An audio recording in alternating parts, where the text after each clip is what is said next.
গুরুত্বপূর্ণ অনেকগুলো অঙ্কের সমাধানে চলে আসলাম, যেগুলো বিভিন্ন পরীক্ষায় জবস প্রিপারেশনের জন্য গুরুত্বপূর্ণ এবং বারবার আসে।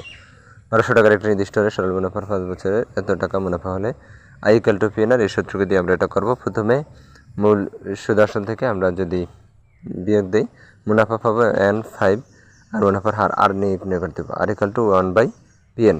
মান বসিয়ে দিলে এত। উৎপাদক বিশ্লেষণ করো, x² + x20, এটা মিডল টার্ম করলে হবে 4 5 20 আর বিয়োগ করলে মাঝখানে x থাকে, x + 5 x - 4, মাঝখানে শুধু মিডল টার্ম করলে হবে। উৎপাদকটা খুবই সহজ।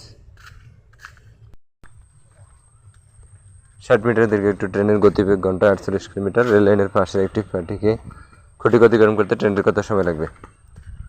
ট্রেনের গতিবেগ আমরা নির্ণয় করলে 48 5/18, যখন মিটার পার সেকেন্ড করলে তখন হবে 5/18, আর কিলোমিটার পার আওয়ার করলে তখন হবে 18/5।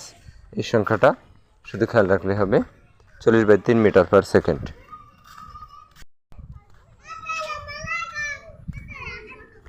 এখানে একটা জিনিস মনে রাখতে হবে যে খুঁটি অতিক্রম করতে শুধু ট্রেনের নিজের দৈর্ঘ্য অতিক্রম করলেই হয়, খুঁটির জন্য আলাদা কোনো দৈর্ঘ্য অতিক্রম করতে হয় না।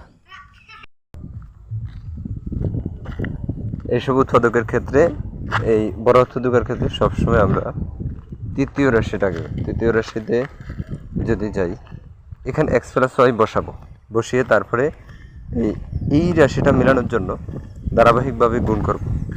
এই সামনের সংখ্যা বসাবো, এই যে x² x³ হইলো, x² y হয়েছে, আবার পরে এটা বসাবো।